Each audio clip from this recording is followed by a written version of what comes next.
And this will close out our day today. All right. Well, thank you both for closing out our day. I couldn't think about anybody else who encapsulates this theme that we've been talking about all day of giving better than you two. I'm wondering if maybe to start us off, if either or both of you want to share any stories that come to mind around this theme of giving. You know, if you can think of some kind of positive connection in your life or in the life of someone who you've worked with or otherwise has touched you that came from that spirit of giving. Okay. But yeah. I don't have to know. Can I give you water before I start? Yeah. Yes. Thank you. Thank you so much. So as Chris said, I was the executive director of the Dolores Project until recently, and one of the many ways that the Dolores Project both received gifts of time and treasure, as we say, was through the meal program. So volunteers would come and they would either prepare a meal and drop it off for us at a time that worked for everybody, or they would come and volunteer to serve the meal, freeing up the staff to do some of the heavier lifting work of really engaging with guests who were coming out of really chaotic situations. And what I will always remember this family that volunteered. They came, they brought parts of a meal, but mostly they loved to come together as a family. It was a mom, dad, and I think 2 or 3 daughters.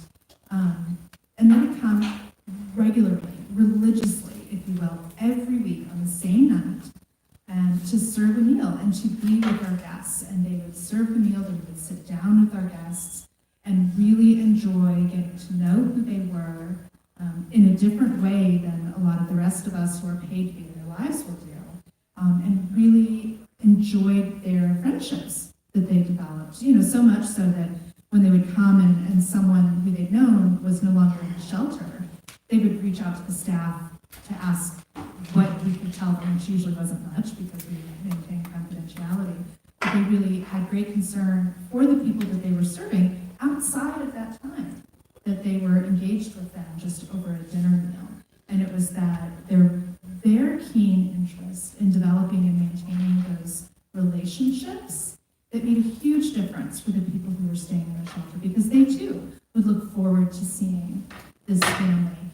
One of the girls actually got involved in roller derby, which if you haven't been, I highly recommend it. It's very entertaining and brutal. But the roller derby teams have some youth programs actually, and they're great for empowering young women.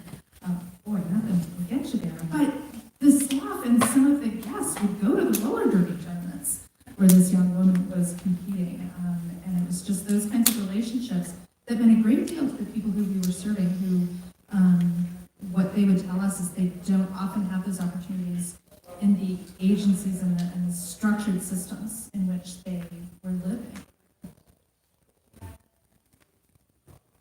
Well, first of all, I want to say I'm getting over a cold, so I will maybe be deferring more than usual to Terrell to talk, but I should be okay here.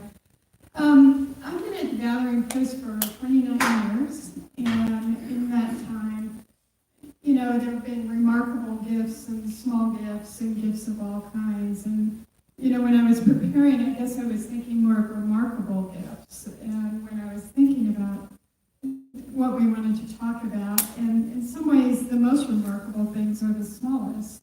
The Gathering Place has a relationship with the Logan School for Creative Learning. And it's up to 6th grade, maybe 8th grade, but I'm pretty sure it's 6th grade, kindergarten is 6th grade. And it's for kids who are gifted and talented, and they have been coming to the Gathering Place forever, for as long as I've been there, I think. And what they do is the 5-year-olds, we have a program, a lot of you I'm sure are familiar with, where the people we serve make hand-painted note cards, and we sell the cards, and the artist gets 75% of the proceeds for the cards of hers that sell. The kindergartners come to the Gathering Place, they pick out cards, they take it back to the school, sell the cards. And there's many things I love about this relationship, but among them is, first of all, their gift is that they're selling cards for people, which means people that we're serving are making money. They happen to be our largest card seller of any of our card sellers, and I maintain that's because they're 5 and they're really cute. And they have parents. And so the kids sell cards, and who's going to turn down the 5-year-old who's trying to sell you a gift card, right? So they do a great job. What the kids get is a couple of things. One thing is math skills, because they have to make change. They have to keep track of the cards that are sold. They do an inventory. They do all sorts of things. So the kids are getting math skills as well as personal skills. And then at the end of the year, what happens is we usually have a pizza party. And the artists from the gathering place go over to the Logan School, and they have pizza, and everybody gets to know each other. So some of the gifts that have come out of this, I was reminded of this recently because if anybody happens to know Jordan Castile, she is an artist who has an exhibit at the Denver Art Museum, or will later this month, I think. Jordan Castile started in art by selling cards to the gathering place through the Logan School. Now she's a well-known New York City artist, actually making her living as an artist, and is coming back to Denver doing an exhibit at the Art Museum, and is contributing back by telling stories of the African American community through her art. And there was an article in 5280, and somebody was interviewing her and said, "How'd you do this?" And she said, "Well, I started by selling cards for the gathering place." So I would maintain that Jordan got as much out of it as maybe more out of this than the people we serve. So the gift was reciprocal, and I like that. Another story from the card project is recently got a donation, a large donation for the gathering place of, I think it was $1,000, and it was a young woman also who had sold cards from the Logan School. She is an adult person now and went through some really hard times in her life. Moved to another state, got in trouble, got with addictions, ended up being homeless for a while, and realized all the lessons that she had learned from the people served at the gathering place. And that really helped her get through a tough time. And once she did, and she finally was doing better and had a job, she sent us a check to thank us for giving her the opportunity for doing the card project. So, those are the kinds of ripple effects that happen when you start working with kids as young as 5 and you start giving, and some of the things I think of about really great gifts. We're down to 1. So I actually went to the Logan School. Jordan Castile was a classmate of mine. She was a few years younger than me, and I sold cards. Didn't make me into a star artist, nor can I say my math skills are the best either. But I think I can say in some way that it did help me understand the importance of connecting with people whose life circumstances are different than mine, and really kind of propelled me to pursue work that I do now in the nonprofit sector. In any case, oftentimes when we think about giving and charity and words like that, it's often in the context of oftentimes money, but even if it's not money, it's something tangible, right? It's like giving food, giving blankets, giving shelter. But one of the things I've kind of heard you both talking about is that really oftentimes what is cherished the most from the spirit of giving is the intangible stuff. And I'm wondering if you could expand on that a little bit more and how you see the kind of tangible feeding the intangible and vice versa. So I think what you've heard us both talk about is the impact of a relationship in that giving. The briefer relationships that are formed if you're participating in an adoptive family program at the holidays, or participating in a coat drive or something in cold weather, that's something that is meaningful if it's needed. But when those exchanges, when those transactions also can come with some of that intangible, what I have seen happen, I talk about this family that would come and serve a meal and also sit down and enjoy the meal with our guests at Dolores. There's huge power in having someone listen to your story.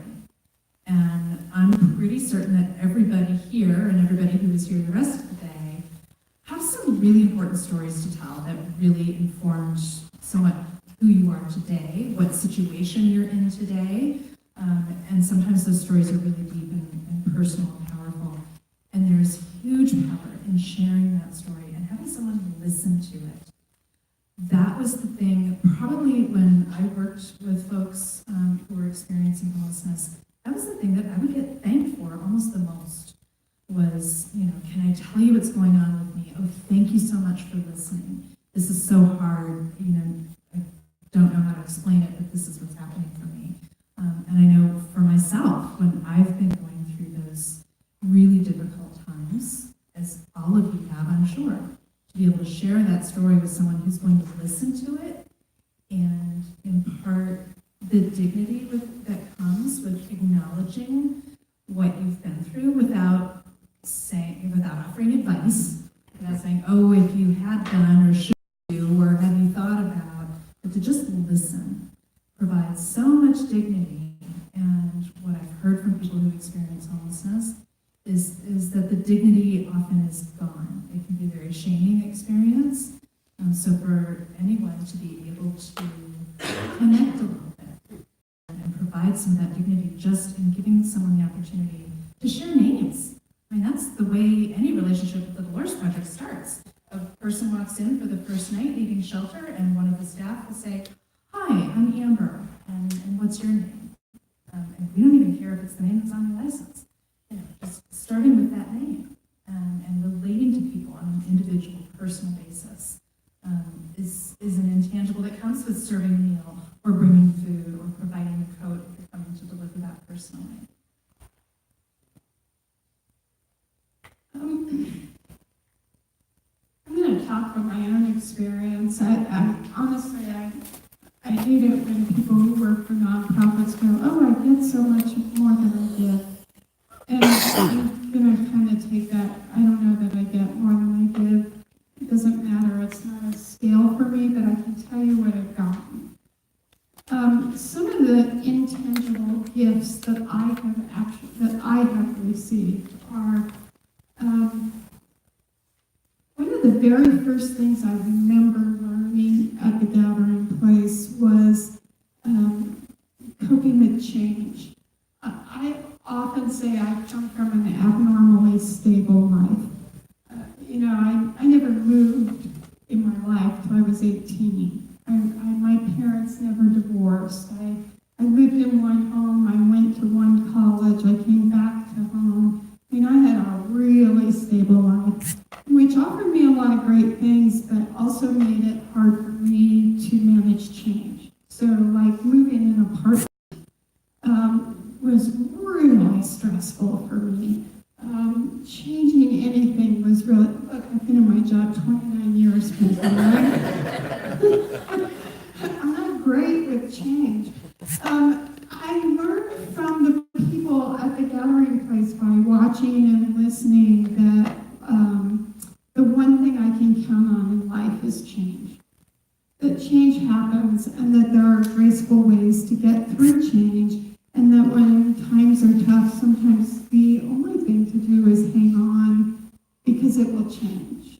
And then you can move on and you can move forward. So it's something intangible I learned very on, and I remember that being one of my very first lessons. I would say another tangible first lesson I got at the Gathering Place related to objects. I was decorating my office and I was hanging up a picture. And one of the members of the Gathering Place said, why are you doing that? And I said, well, I love this. This is a poster. My brother gave it to me, and it's meaningful to me, and it's been in every office I've ever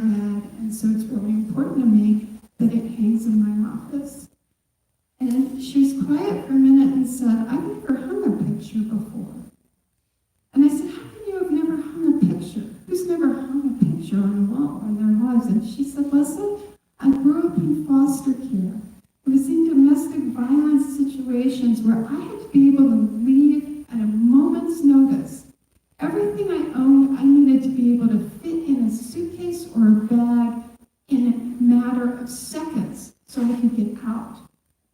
So I never owned a picture because all that is to me is a big burden. And so I had this wonderful, intangible lesson about what do things mean? How meaningful is this picture to me? You know, I've grown up. I've changed. I do manage change a little bit better now, and I do not have that poster hanging in my office anymore. So some of those are some lessons I've learned.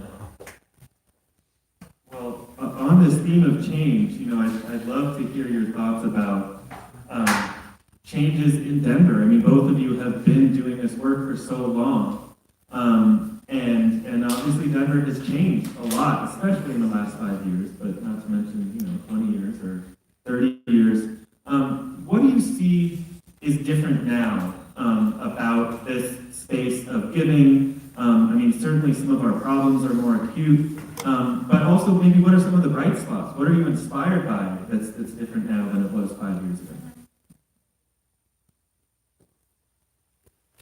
So since we're here at the request and host of Denver's Road Home, what I will say, goes way back beyond 5 years. How long has Denver's Road Home been around?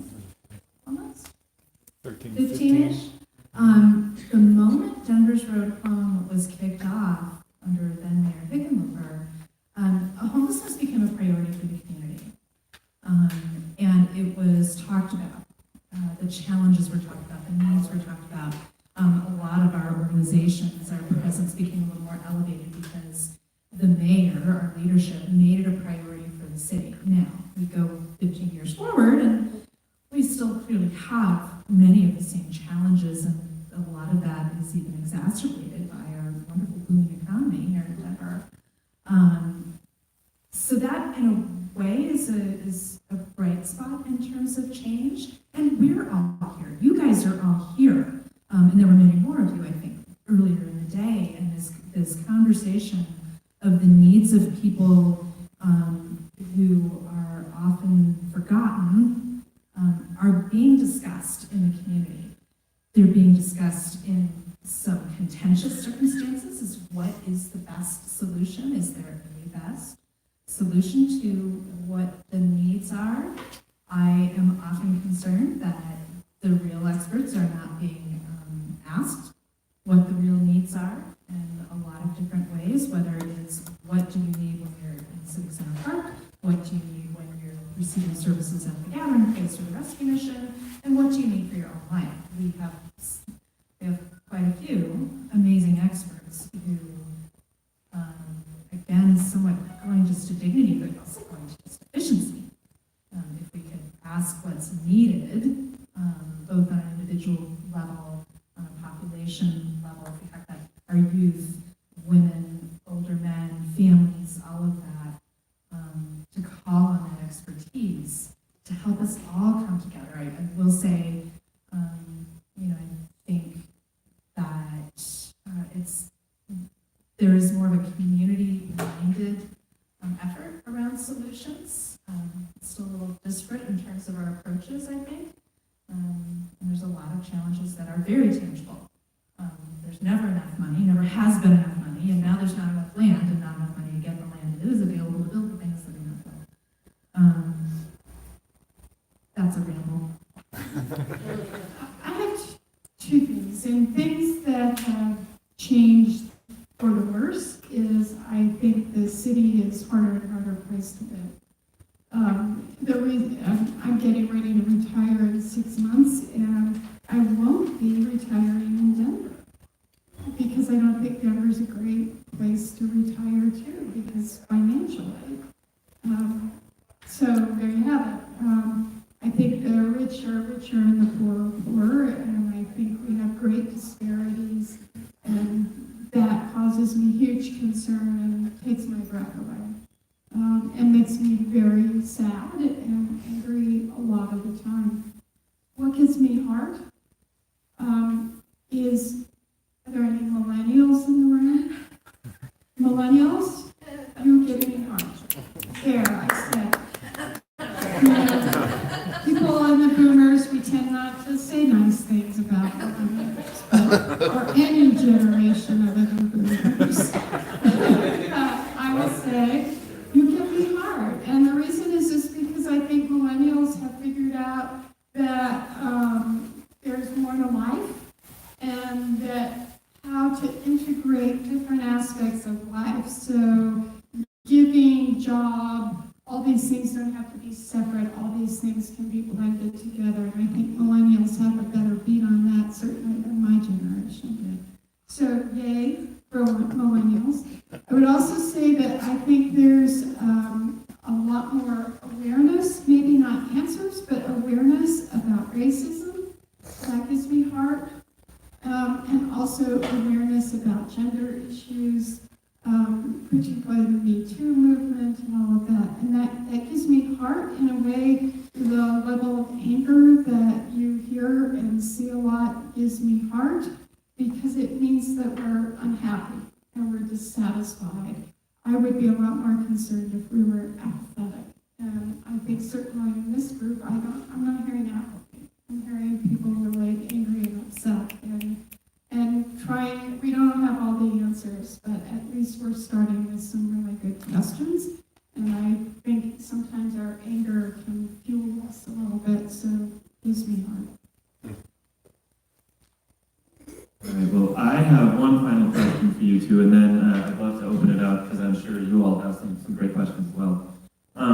When you think ahead to what you see, we were talking about how Denver's landscape is changing. When you think to the future, what are your hopes and dreams for what you believe is possible with the resources that we have, with what Denver's been through? What would you love to see?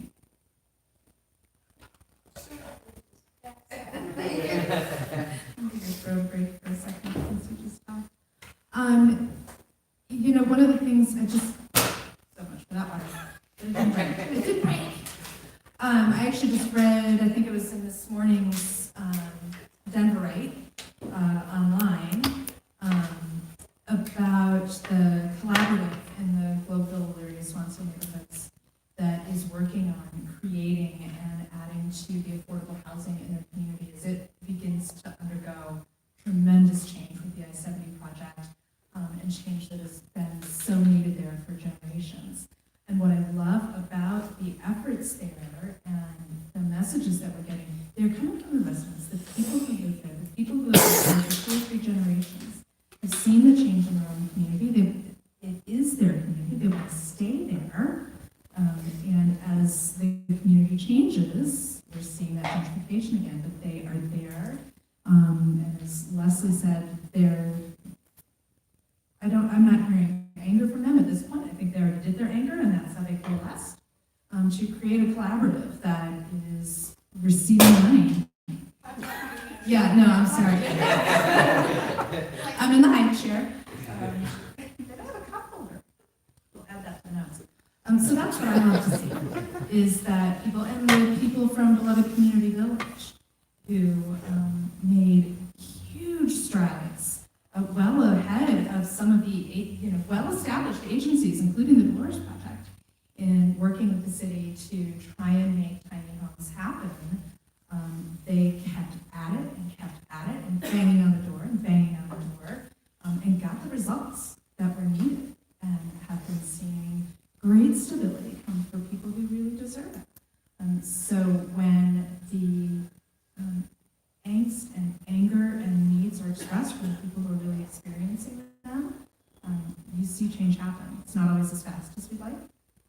It doesn't always happen in the way we'd like to see, because it's messy, and there's hurt and distrust. But change happens, positive change happens, when it comes from those who are really being impacted by it. I can hardly believe I'm saying this, but I certainly think in the future, and part of what I think is making a great future is just in the short workshop I was in this afternoon. I stepped into one of the workshops and we were talking about social media and how can we get social media and use social media to let people know what's out there, what's available. I think that's a really great use of time and energy is technology and figuring out how to use technology. Again, millennials, where are you? God bless you for it. Although I curse you.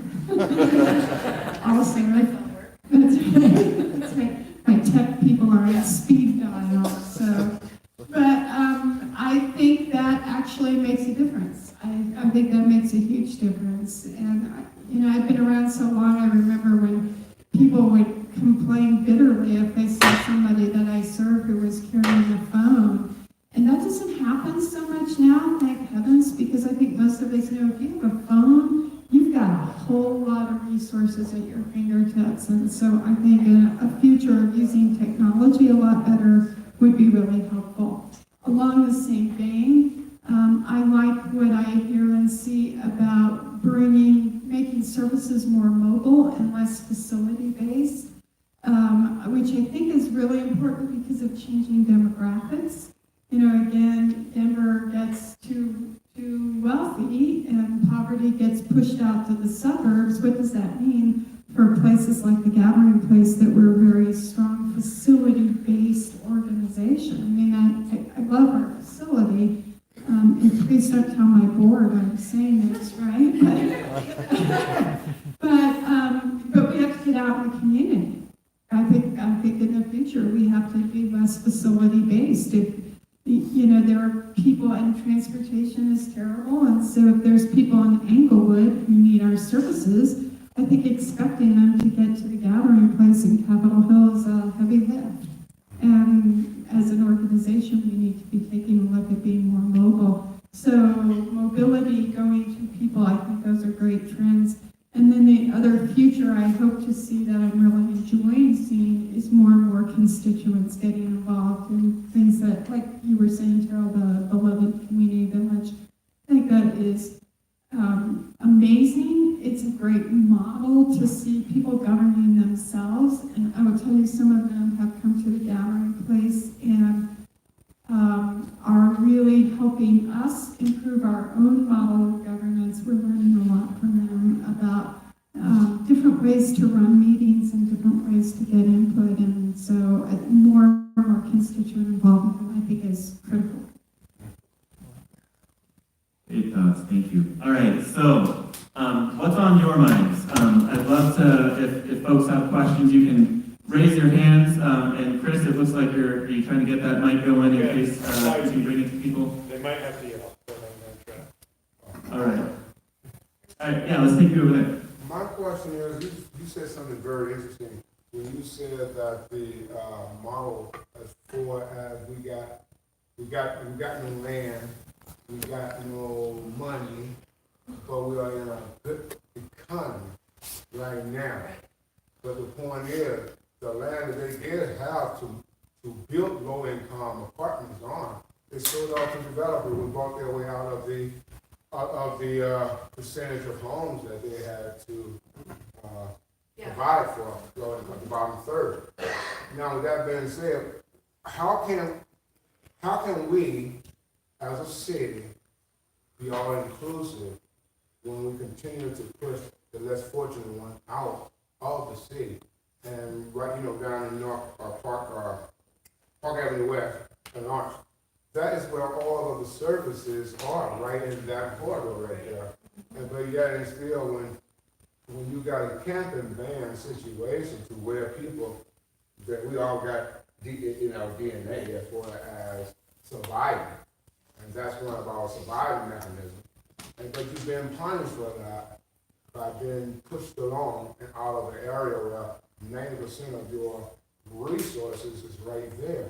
How can we attack that problem, but at the same time provide a safe, sound place for people, which y'all know for the last 6 years, we've been doing the same thing. One question, Jay. Come on, ask the question. Be quiet, man. But anyway, the thing is, I'm going to preach it too. What I'm trying to say is, because this is complex as it can get. I'm just saying that how can we, as residents, as a city council, as the mayor, how can we put the focus on what we need today, right now in this moment, as of yesteryear, and because you know it's gonna take years to build houses and this thing like that because the process is so long. It is so long. And the thing, I'm just going to fill out what is y'all, do you have any solution, any idea or anything? I mean, there's been some policies, oh, thank you. There have been some policies that have already been changed or that are in the process of being changed. I was, for better or worse, lucky enough to be able to be asked for some advice on some of these things. What I said about the camping ban didn't take 6 years ago. You're absolutely right. And so yes, in terms of land that might be available and is very expensive, and the developers who will buy their way out, there's an ordinance that if you're creating apartment units, you have to, as a developer, set aside a certain percentage for very low income or low income people. And until recently, there was a way that developers could just provide a little cash to the city, and it wasn't enough to actually build a replacement unit instead of actually building that unit. It's less easy for them to do that now. So there is that, and there's a development going in at like 36th and Lawrence, I think, and they actually went above what was required of them, and they're putting a grocery store in and all that. So a lot of it is keep making noise to your city council folks, to the leaders in your community, because that really is how those things have happened. Again, it's been messy and it's been really loud, and there's some people who get kind of cranky about that because people aren't being all polite and following the system. Well, our system isn't working, so I think some loudness is certainly appropriate. I know there's the Right to Survive bill that's coming up in May. Yes, May. Is that what it's titled? Yeah. So. Only build homes are allowed, by the way. Yep. So that would be an opportunity to legislatively revisit the camping ban. And as for the camping ban and move along, I don't have an answer. I've been trying to work with communities and with the city on what that answer is, because 6 years ago, there's a lot of us who told them this is not going to work to automatically create shelter beds. And lo and behold, it hasn't, especially all the things that have happened economically. So I think it's continuing to do what a lot of you I see here and a lot of us have been trying to do, which is keep pointing out the ways that it's not working, and keep sharing your stories. Keep sharing your stories. I know there was a session earlier today from neighbors in Curtis Park who also have stories to share. People who have residences there and have stories to share about what the interactions look like. And we really need to listen to each other and attend to that and keep making a little noise. I wish I had a better answer. I've been saying that as long as I've been doing this work. Now, that's down to what I was expecting, but I understand it though. Yeah. Because it's one of those things to where, But we're making everybody, progress. we're making It's progress. not as fast as we But like, I'm because just now talking- the city just popped out some land for the tiny house, I'm just right? talking about, So, just for people tonight that are going to sleep on the street and then I know. being put alone from time to time, because it's at the whim of the person. That's all. That's okay. I give Jerry a chance to speak. He lets me speak sometimes too. So, interesting. I am interested in two things.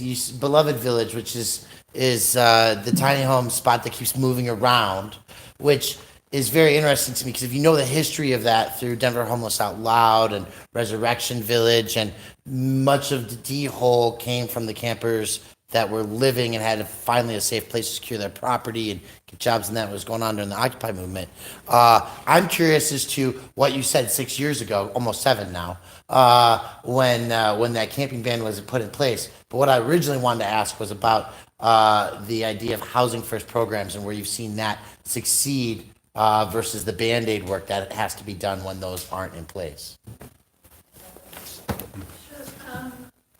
First of all, regarding the camping ban, I'll just say I personally have been against it from the very beginning, but I wasn't asked. So- Nice. Thank you. So there's that. And then what was, I'm sorry. Housing first. Housing first. I think housing first is awesome. I think it makes great sense. It's worked really well. It demonstrates that it saves a boatload of money and it saves lives. Why are we not doing it? I think it's awesome. It lacks probably political will to fund it enough, but there's absolutely no reason not to do housing first. Actually, housing first is a policy that's used, but the issue is stock. There's not enough, which brings to measure, because, I mean, some of the comments that we're making are about looking to government and looking to large service providers to provide solutions. But, you know, when we're talking about giving, part of what we're talking about is sharing.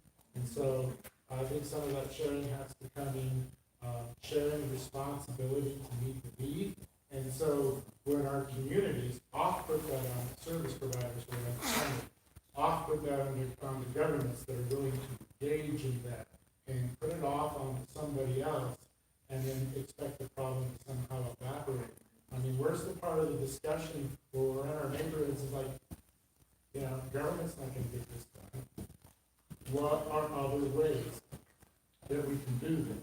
You know, how can we share our residences? How can we share our public spaces? And people, when they hear these kinds of things, go, oh, this is so hippie-like.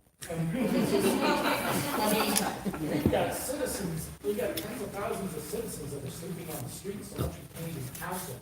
We can't even get enough volunteers to go out there and find enough of folks to get a representative count.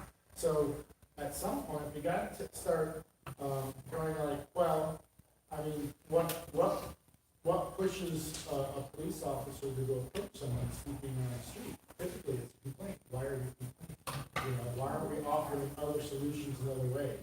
We talk about public land. What about private land? Where are our private developers and sharing land and sharing space? Where are churches and things like that? So the question gets a lot larger versus, all right, this is the 1% of our economy that's supposed to deal with this problem that affects, 48. I think that Terrell's response that we gotta make noise about this is good, and that we do have to continue. And I think what you said in one statement is a profound statement, which is it's about sharing. Philanthropy, giving, is about sharing. So we all could, each of us, be an example of that in whatever way we can. There's a twist in words there, because one of the problems that comes in with charity and philanthropy and sharing, there's different kinds of things, because what happens is you get a power differential. So in order to share, you know, when you give something, you're giving out as well. And it becomes By the way, charity, ladies and that's gentlemen, that's power Benjamin differential, from versus Denver power Homeless Out Loud. versus like if you're sharing your lunch, you're sharing your land, you're sharing your yard. That's a completely different kind of thing and a completely different kind of power dynamic that doesn't separate you from folks that are needy, because they're sharing that can go the other way. Because if someone's really powerful in sharing something, they don't want anything from you. But if you're sharing something that's going to leave you a little vulnerable, a lot of times people that you're sharing with have something else to provide. But that involves a lot of trust, it involves a lot of relationships, it involves a lot of places where we just haven't gone for decades. Or maybe ever. Yeah. All right, well, So can I get the other statement on what you said? Actually, we're out of time. So, they're going to kick us out of this space here in a minute. We'll occupy it. I think there's some great conversations being raised, and I'd love for us to continue these conversations this afternoon and tomorrow and next week and next year. And my hope is that this is the first of many Givers Summits to come, and that as a community we keep digging into these questions of what does it really mean to give, and give in a way that isn't exploitative or that doesn't continue to hold power like you're talking about, but give in a way that allows us all to thrive, the giver and the recipient, and so that we don't even know where that line is anymore. And so with that, Chris, I'm going to hand it off to you to close things. Just very briefly, I'm just full of gratitude for all the time you shared with us today and the attention you brought to come out on a Tuesday, all day long, in a hard place to find parking if you came here by parking. So I really appreciate you engaging today and staying with us through the whole day, and hopefully we'll be able to bring this conversation back annually at the very least. So thanks a lot. Yeah, let's get around for those things out.